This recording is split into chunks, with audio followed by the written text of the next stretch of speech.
Halo semuanya, Nama aku Salsa. nama aku Ira. Jadi di sini kita akan menceritakan pengalaman mengenai penyesalan terbesar di hidup kita.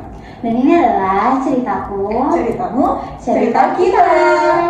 Oke, di sini aku akan menceritakan pengalaman penyesalan terbesar aku dalam hidup aku. Jadi waktu itu papa aku lagi sakit di Kalimantan, masuk ICU. Jadi waktu itu malam itu tanggal 12 Agustus 2021, aku ingat banget malamnya itu harusnya aku video call sama papa aku, karena ya pada yang lainnya udah pada video call kakak aku dan yang lain gitu. Nah, aku di malam itu tuh kayak ngerasa malas gitu untuk video call. Akhirnya aku chat papa aku, "Pak, nanti video callnya besok malam aja ya."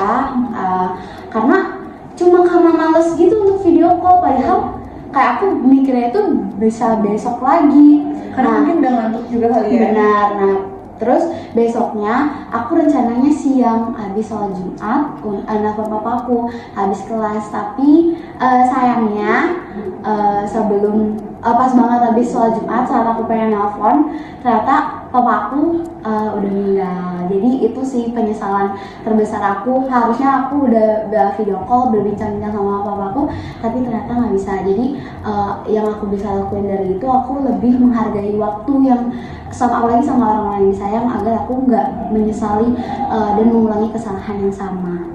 Oke, di sini aku akan menceritakan pengalaman yang mungkin bisa disebut penyesalan terbesar dalam hidup aku. Jadi mungkin tadi kalau tadi Ira ceritain tentang ayahnya, yaitu keluarganya. Kalau aku mungkin di sini lebih ke cita-cita dan pendidikan aku. Jadi saat SMP aku pengen banget masuk SMA favorit. Itu adalah salah satu SMA favorit di Jakarta Barat, dan passing grade itu cukup tinggi. Dan setelah itu aku tahu passing grade itu sekitar 36-37, makanya aku cukup belajar dengan giat, dan aku ikut les, dan aku ikut tryout, dan aku ikut kayak semacam bimbingan belajar juga supaya bisa membantu meningkatkan nilai aku. Aku les seminggu 2 kali, terus aku emang benar-benar sampai datang ke sekolahnya. Aku sampai nulis juga di poster kamar aku kalau misalnya aku pengen banget masuk sekolah itu. Dan aku udah tentuin juga backup kalau misalnya nggak keterima di sekolah itu, aku pengen masuk di sekolah lain yang memang juga itu salah satu favorit juga di Jakarta Barat.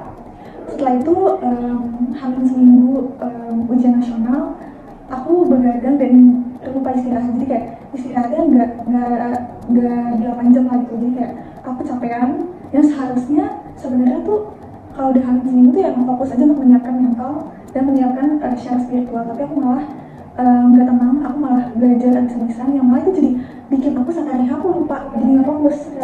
Jadi kayak ngeblank dan kayak malah bingung nih jawab soalnya apa gitu. Setelah itu hari H aku agak pusing sedikit karena aku lupa makan vitamin, aku lupa sarapan juga. Itu udah emang benar-benar fokus buat belajar aja.